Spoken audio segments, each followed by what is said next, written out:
This episode is brought to you by FX's feud, Capote versus the Swans. Inspired by actual events, the series tells the story of Truman Capote and the women he betrayed. The original housewives. They were society's most elite women. Rich, glamorous socialites who defined a bygone era of high society New York. From creator Ryan Murphy, this drama series features an all-star cast, including Naomi Watts, Demi Moore, and Diane Lane. FX's feud premieres January 31st on FX Stream on Hulu. Is less really more?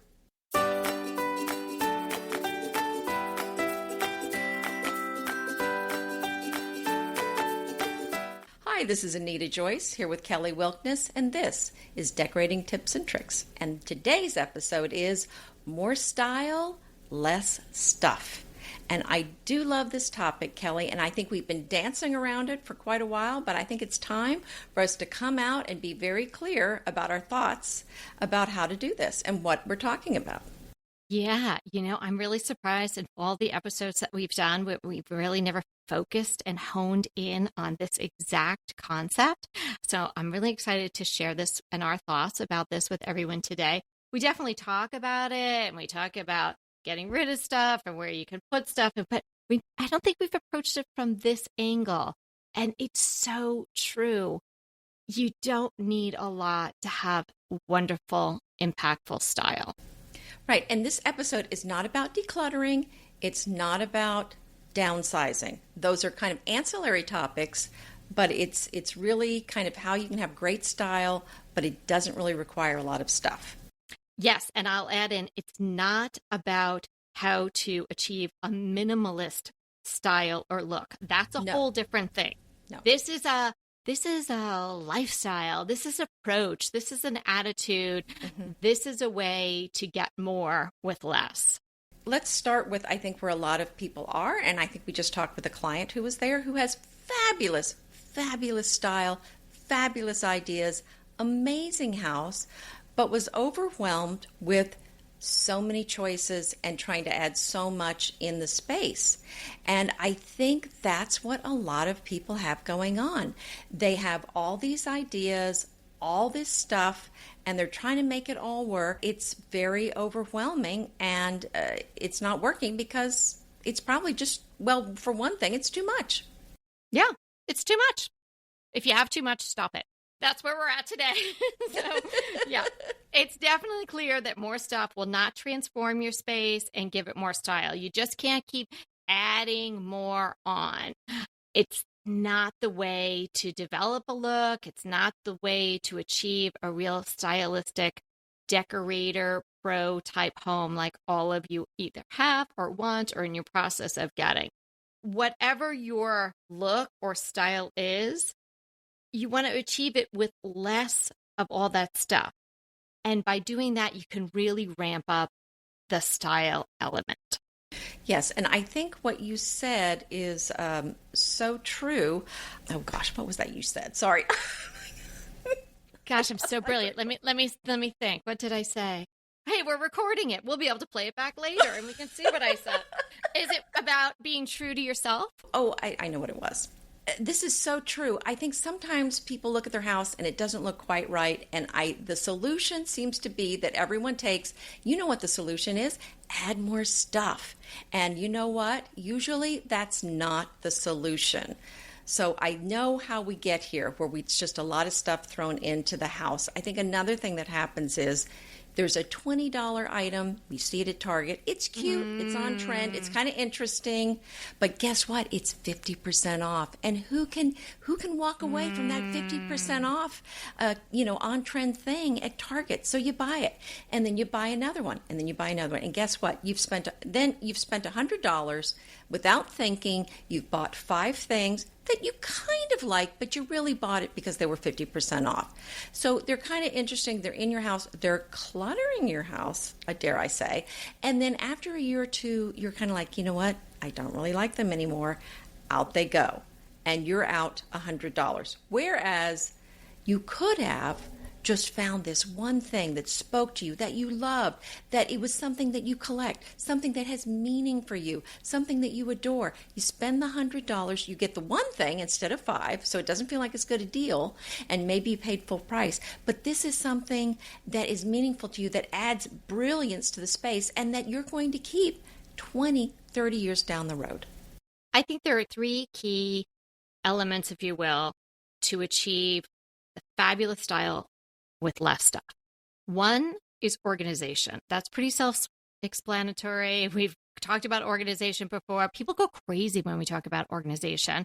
I know they love it. There's all these blogs that are dedicated to organization. So obviously people want that help, need that help, have it on their mind, but you all know what it is. We don't need to go deep into what organization is because it's particular to each person, but obviously everything needs a place. There's a place for everything, all of that. If you have piles of stuff everywhere, it's impossible to have style in your home. So you got to get rid of that stuff. And if it's stuff you need, then you find a filing cabinet for it. Or if it's extra linens, then you find a place for it. But you can certainly organize and purge and pare down. So that's my number 1 key element. The second is curation. You need to selectively edit.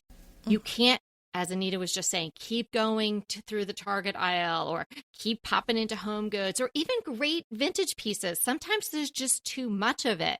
And maybe you're displaying too much of it. So curate it. Get rid of the stuff that was, on trend for a year or 6 months, or, you bought for 50 or 75% off and you never really liked in the first place. Get rid of that stuff. Pare it down to what you really love. Selectively edit even your collections and maybe rotate them out. There's a great quote that I'm sure you've all heard. Maybe you don't know who said it, but it's William Morris, who was in the 1800s. He was an English textile designer, and he said, "There should be nothing in your house that you do not know to be useful or believe to be beautiful." Now, I think that really aids in activating this curation. If you keep that running through your head, I think it's better than the joy that everybody was talking about for the last couple of years, because a potato peeler doesn't necessarily bring you joy unless you really have this, Zen moment when you're peeling potatoes. But you need a potato peeler. You don't need 3, but you need 1. So pick the good one and keep that one. So I like that quote better than "this spark joy," because stuff like potato peels don't spark joy generally. The third thing is kind of maybe where the magic comes in, the authenticity. So everything in your home should speak to you on some level. Everything doesn't have to be handmade by your grandmother or something your kids made. It has to be authentic to you. Does that make you feel really good? Maybe the thing you got in the clearance aisle really speaks to you and has some meaning for you beyond the fact that it was a great price and it was fun to buy. That's okay to have things like that. Authenticity is things that speak to you, not things that speak to your favorite blogger, not things that speak to the person who handed it down to you, not things that speak to Anita and I either. It's what speaks to you. So again, my 3 keys to achieving great style with less stuff: organization, curation, and authenticity. Wow. That's fantastic. I love all of those. And I think rather than constantly buying new stuff, because some people get bored easily. And so you feel like, I need a fix. I need to buy something. Well, you know what?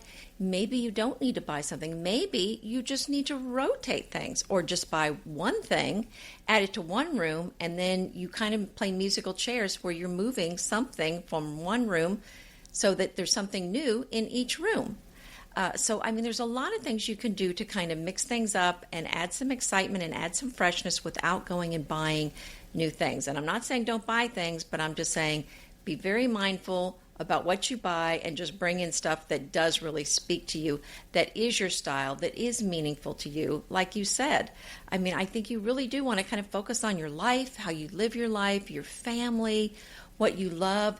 And to me, it's kind of like the French live. They don't really decorate their homes. Now, I do like a decorated house, but I think it's kind of about surrounding yourself more with the things you love than focused on this this perfect decorating scheme. I always think of when John F. Kennedy Jr. was speaking about his mom after she passed away, and he said she was surrounded by the things she loved. She was surrounded by her books. It sounded so sweet to me that she had these things that she really loved so much, and the people that she loved that were near to her. And I'm thinking, I will take that any day over everything that's just perfectly decorated in a room.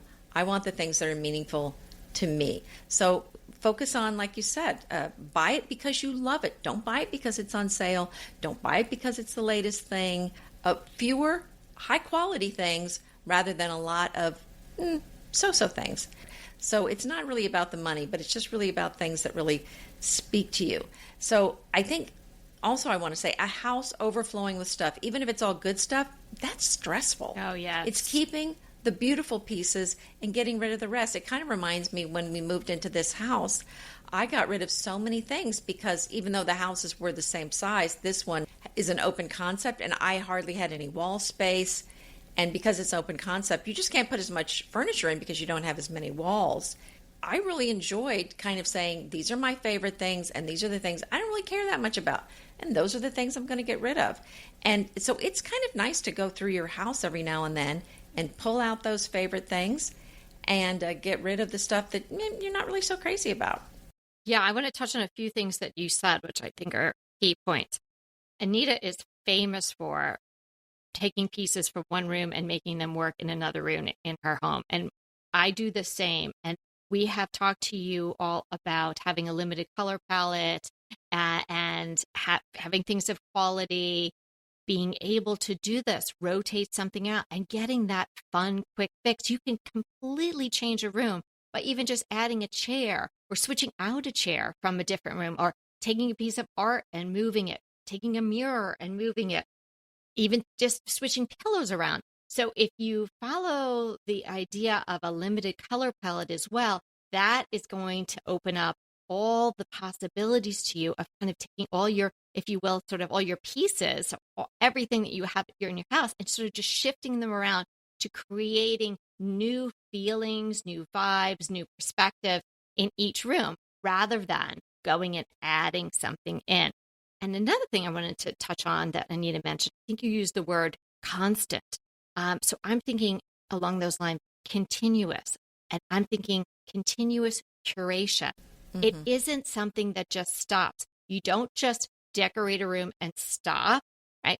And so you certainly don't just overfill a room and then just stop and have it sit like that forever, or worse yet, keep filling it. You need to be continually curating. And I know that both of us do that.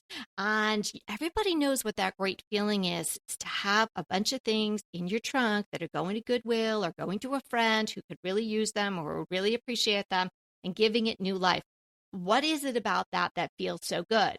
Well, sure, maybe it's the altruistic feeling of giving or sharing or something like that. But I think really what is the overarching good feeling is that it's out of your house, right? You didn't really like it, no. And it was there. And so now it's gone. And that feels really good. Now, don't get the next feeling, which is now I got to run to Home Goods and fill it up. No. Get rid of it. See how it feels as is. You don't have to have things covering every surface. I want you to look at all the things in your house, and you can do this. You can do it while you're listening. Look at each thing. And, it might not take long because you might be thinking love, super love, really love. Oh, we couldn't live without it. But you might get to some pieces where you're like, wah, wah. And those are the pieces you want to say, why is this even here?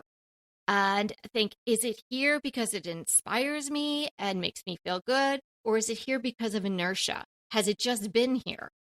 And I just see it or don't see it. Because sometimes you don't even see it when something's been there for so long. So look with a really keen eye at everything in your house. I did this in getting ready for this episode, and it was pretty eye-opening, excuse the pun. I really literally looked at every single thing that I had displayed. I didn't go in the cabinets, and I didn't go in the basement or the attic. I said, but the things that were displayed, and I looked at every single thing, and I thought to myself, well, why is that here? Is it inspiring me?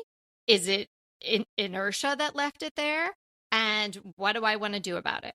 Don't buy something just because there's an empty space on your countertop or on a piece of furniture. Let it rest. Live with that. Maybe it doesn't need anything, or maybe you can just move something you already have to that space. I would just cut out that knee-jerk reaction to go buy. Just sit back and try some things and just kind of think it through. We're really, it's almost like the difference between someone who's just shoving food in their mouth versus someone who carefully selects everything and tastes it and savors it. I love that analogy. That is really good. We're going to come right back in a few more minutes, and we're going to talk about more of this concept, and we're going to tell you what we may have found in our homes that was time to move on. Hey, we'll be right back with the rest of the show, but keep listening so we can continue bringing you DTT. Inevitably, with the new year come wellness goals. One very effective and easy to reach goal is to add dose to your wellness regime. Dose is expertly formulated organic wellness shots that support your liver in one delicious drink. Formulated with ingredients clinically shown to support liver health, potent turmeric, milk thistle, and ginger.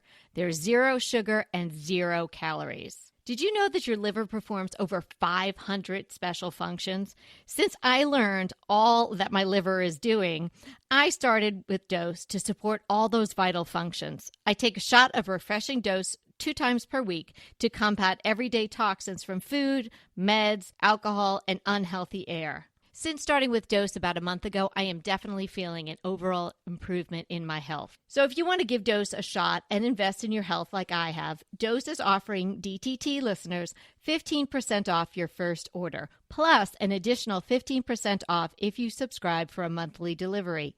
That's 30% off your first order.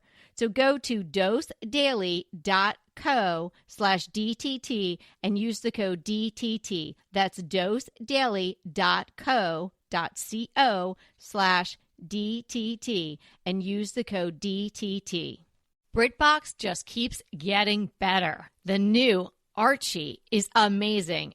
And it's not the comics. It's about Cary Grant. Archie is the brand new limited series starring Jason Isaacs as Archie Leach, the man who became Cary Grant. From the award-winning screenwriter of Philomena, Archie tells Grant's born in Britain, made in Hollywood story, the dramatic grit to glamour transformation that led him to become one of the most famous people in the world. You are going to absolutely love the acting, but also the styling, the outfits, the scenery. It's the first time his story has been told in collaboration with his daughter Jennifer Grant and ex-wife Diane Cannon. The performances from Jason Isaacs and the rest of the cast are amazing, and it's only available on BritBox. So sign up for BritBox today to stream Archie and other fan favorites from any device. And we have a special limited time offer for our U.S. and Canadian listeners. Get 50% off, yes, that's 50% off your first month when you sign up for a monthly plan. But only if you go to BritBox.com and use our promotion code DTT at checkout. You're going to love Archie. So head over right now and get 50% off your first month of BritBox. Use the promotion code DTT at BritBox.com. I loved Anita's food analogy, and I do try to eat slower and savor everything. So why shouldn't you be doing that with your decor as well? Exactly. So steer clear of those trends unless they're speaking to you. Collect the things you love. I think so many times we buy something because it's the right color. I'm so guilty of this. Oh, it's the right color. Need something for this room. I mean, when I didn't have a lot of stuff, this is what I did. And that stuff is all gone now. That was a mistake. If I had waited till it was something I really loved, and guess what? Maybe even the wrong color, I'd probably still have that item to this day. So I think those are all important. And so, your style and your happiness with your home really isn't about throwing a lot of random stuff in your house. I think it's about being more mindful about your life and about how you're reflecting your life in your home, how you're reflecting your style, and kind of thinking it through. I mean, I think another thing is sometimes we love about 15 different styles and we're trying to make them all work in our home. Well, you might be able to pull that off, but you might not. So I think that's something to think about. And Usually people can look at their home and tell you whether it's working or not. The harder step is to figure out what you need to do to fix it. But if you know you have a lot of different styles, if it feels like it's not working, then try to pull some of those things out. And I mean, that would be the first step, I would say. If you feel like your house doesn't look right, try pulling some things out first before you do anything else, before you go buy something to fix it. And I love what you've talked about in the past is embracing the empty space. So maybe you want to talk a little bit about that now, because I think it's really appropriate when talking about this whole concept of having fabulous style with less stuff, because people sometimes are afraid of the empty spaces, just like people are afraid of conversation not constantly talking. You don't have to fill the void all the time. That's so true. And I think that is, again, a knee-jerk reaction. And I think someone who's just starting out feels like, oh, everything's got to be covered. I need to have everything every place. But you know what? It's okay to have a dresser with maybe just a lamp on it, or just, a lamp and maybe one or two other things. It doesn't need to be all covered. And, and it doesn't necessarily mean that you're a minimalist. I just think that the tendency is to go too much. So I would pull some things out and then see if it looks better. Now, when you first do this, if you're not used to it, it's going to feel bare, it's going to feel empty, and you're going to want so bad to put something in that space. But just live with it for a few weeks and see if you don't like it better. But yeah, there are empty spaces, and you have to develop a comfort level with these empty spaces. But this is a part of good design. You've got to have some places to let your eye rest. Exactly. So don't think about it as empty or void or nothing. That space is adding to the overall style. It's integral to having a great looking home, having great style.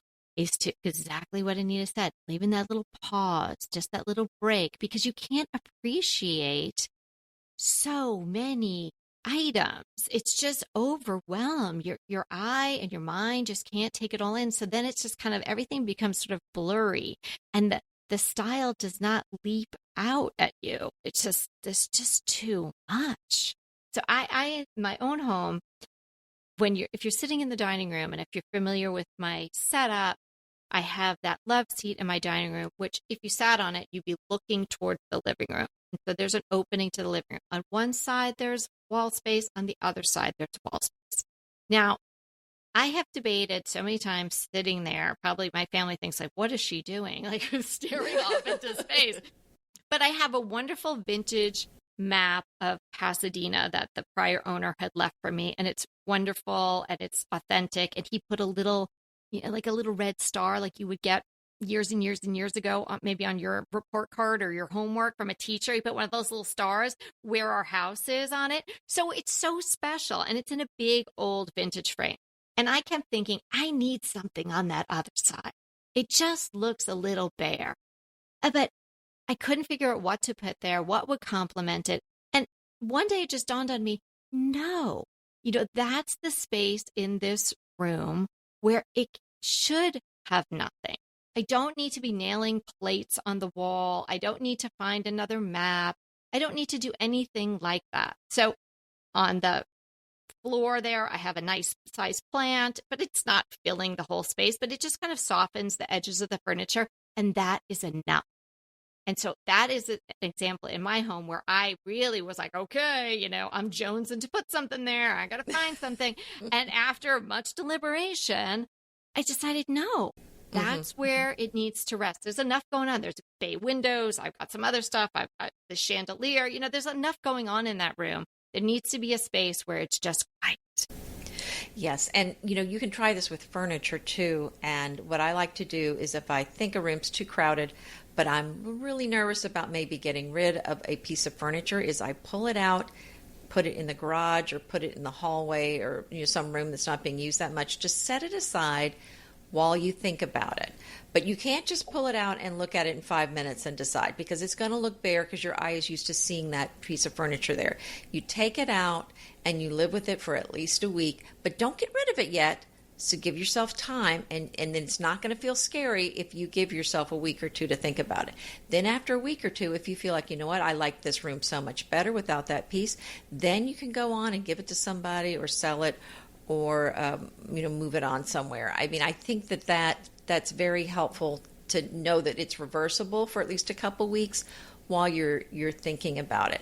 And when you're developing your style too, give yourself some time.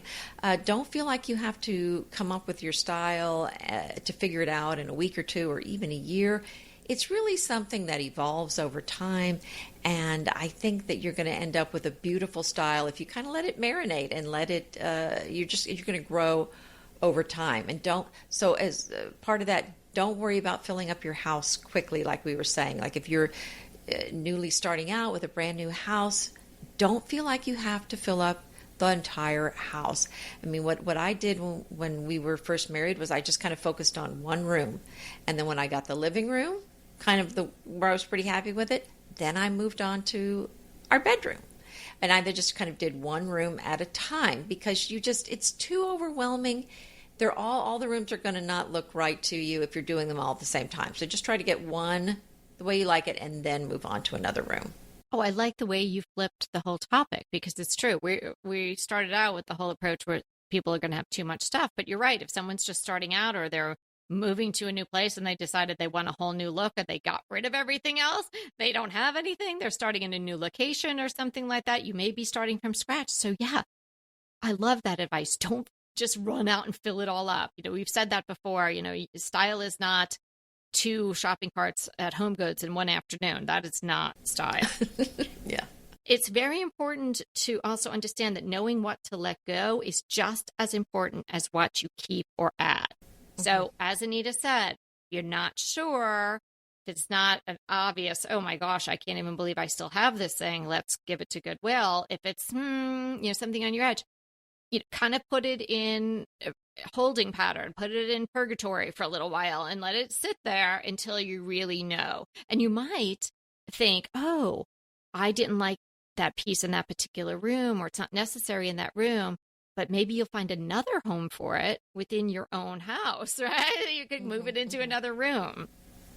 Yeah, and I liked what you said too, to kind of be developing your own style rather than trying to exactly copy someone else. I think it's great to be inspired by other people, and I certainly am all the time, but you don't want it to be exactly like somebody else's unless you just like everything about it. I mean, so it's really kind of a developing your own style, getting that confidence and getting that connection with the things in your house so that, it really speaks to you. I'm very inspired by our IG feature today, and I am so excited to be sharing her. Do you want to tell everybody who that is? It's Sparkle and Shine, a DTT listener. And Ashley! Yes, Ashley is fabulous. She has a gorgeous account. I love that she says she has Versailles taste on a Pittsburgh budget. I love it too. And when you look at her home, you would think it was in France, not in Pittsburgh. Oh my gosh. And I've had an opportunity to see some of the before pictures of that house, and they may be on her account as well. But it's unbelievable what our girl Ashley has done to her home. Yes, she did a one-room challenge in this bedroom, and it's really just amazing what she did. She put in a faux fireplace and molding, a big French mirror, this stunning shandy in the room, and a beautiful bed, and she just went over the top with it in a very beautiful way. Yeah. And so I think you're going to really enjoy her Instagram feed, and say hi when you follow Ashley. Oh, Ashley, we love you. We love your Instagram. You go, girl. We're so proud of everything you've been doing, and you're just such a great friend to know. So thanks for being part of Team DTT and a listener, and letting us get to know you. So everybody should definitely check out Ashley's IG, Sparkle and Shine. Okay. Before we get to our crushes today, I have something exciting to share. Another DTT listener has developed this terrific product. Her name is Claire, and it's from The Claire Life is her business. And she sent it to me and just sort of said, hey, if you like it, would you mind just maybe sharing it? Of course, Claire. So it's a sink caddy that if you have a double sink, You can sit this on the partition between your two sinks, and it can hold your sponge, and it can hold your dishwashing liquid, and it even comes with its own container for the dishwashing liquid with a really pretty spout. And it comes in black and white and this marble version, and it's fantastic. And we're so proud of you, Claire, and we hope you sell zillions and zillions and zillions of them. We will have the link to Claire's life and her sink caddy in the show notes. Let's talk about our crushes. Mine is for anyone who is a silver lover. And so I'm talking about someone who has silver jewelry or who collects any other kind of silver napkin rings, silver trays, silver teapots, silver forks, spoons, and knives, silver plate, or sterling. You're going to want this. It is a horsehair brush to clean your silver. And so, a toothbrush has plastic bristles, and that is going to scratch your silver. So you don't want to use that. But the horsehair is very gentle, and I'm sure no horses were harmed in the brushes for the horsehair. Because they get it from the horse barber. Because the horse has a haircut. Exactly. Yes. Yeah, they can just trim their hair and get it. This is not a glue factory. This is just a hair. Exactly. So, but it's perfect for cleaning silver. So if you can use it to clean all that intricate detail. If the tarnish is very, very light, you can actually buff and polish it with the brush. Isn't that interesting? Oh, so without a polish, just without polish, if it's a very, very light tarnish. Mm-hmm. But if that doesn't work, you're going to have to get the polish out.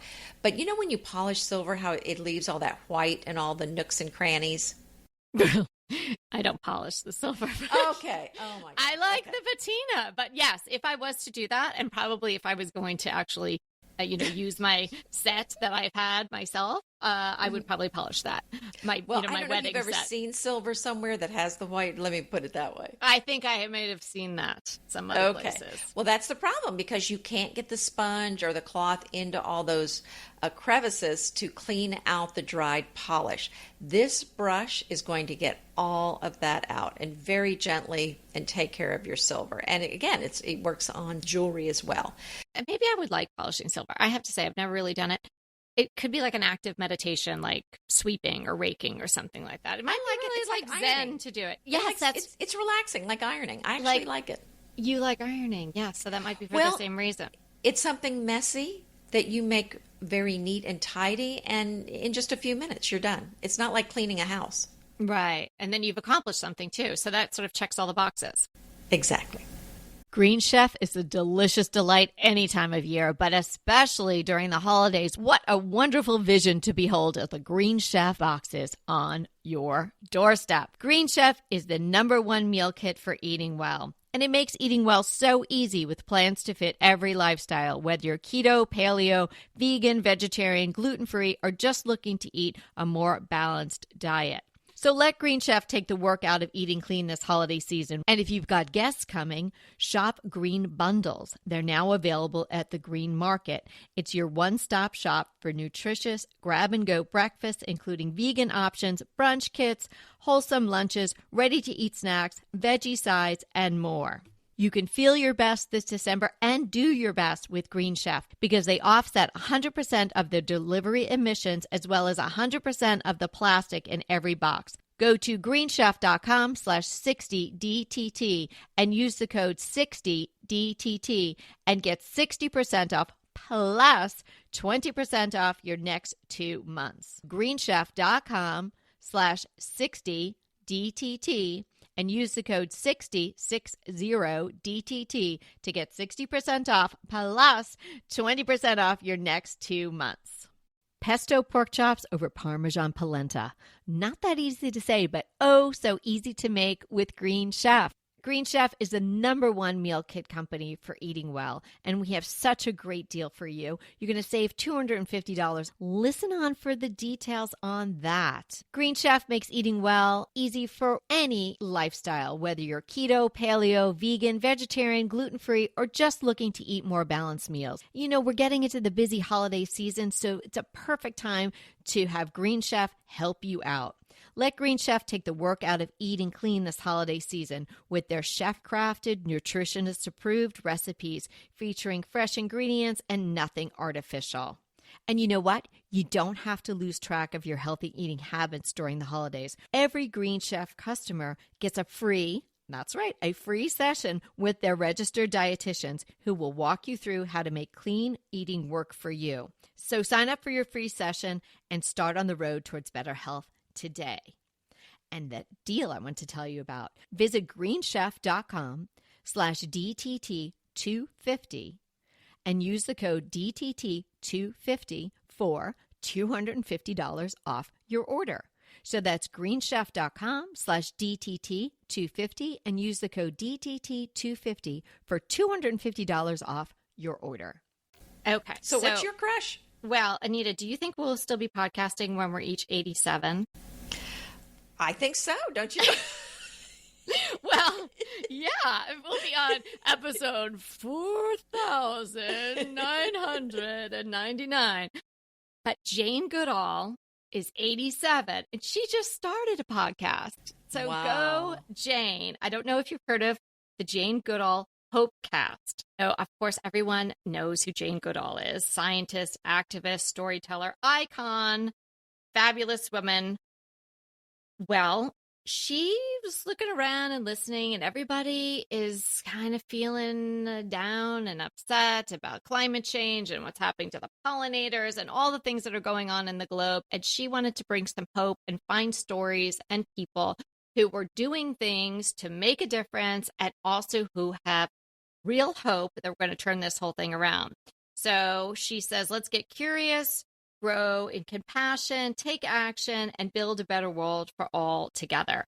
It's a wonderful podcast, and just listening to her voice is very soothing. I had listened to her masterclass when we had that, when Peter had got me the subscription to masterclass, and it was so enjoyable. And I have to say, I would listen to Jane sometimes when I wanted to snooze because she's just very relaxing to hear her voice. But the podcast is wonderful. It's her, and then she has these fantastic interviews. She interviewed Dave Matthews from the Dave Matthews Band not too long ago. Apparently, he's doing all kinds of amazing things with animals. Interesting. Yeah, Nave Crosby, like all these people. And then this young girl, I think she's maybe 13 or something, and she's all about having a plant-based diet, and she's talking with Jane, and just all these things that people are doing that are bringing hope, bringing change, and I highly recommend it for anybody who is interested in Jane Goodall or Planet Earth. I'd tune in. That sounds wonderful. I'll have to check it out. Yeah, it's a good one. I think she's only got about 13 episodes, but she's got so many years ahead of her. Who knows how much she might have as many as we do soon. Probably. So it was so much fun. I love talking about this whole concept because I think it is so important on so many levels. But yeah, if you can get less stuff and more style, more power to you. So thanks so much for hanging out with us today. And remember, we are here to inspire you to create a beautiful home. Until next time. Want to talk to us? Well, we really want to talk to you. So let's schedule a design consult. Anita and I are here to give you individualized, actionable advice on how to create the beautiful home you want and deserve. It's so easy to schedule a design consult with us. Simply click the link in the show notes or head to decoratingtipsandtricks.com/consult. When we talk to you on the scheduled time, we will be ready with so many great tips, advice, and yes, tricks. So sign up today for a design consult. We can't wait to talk to you.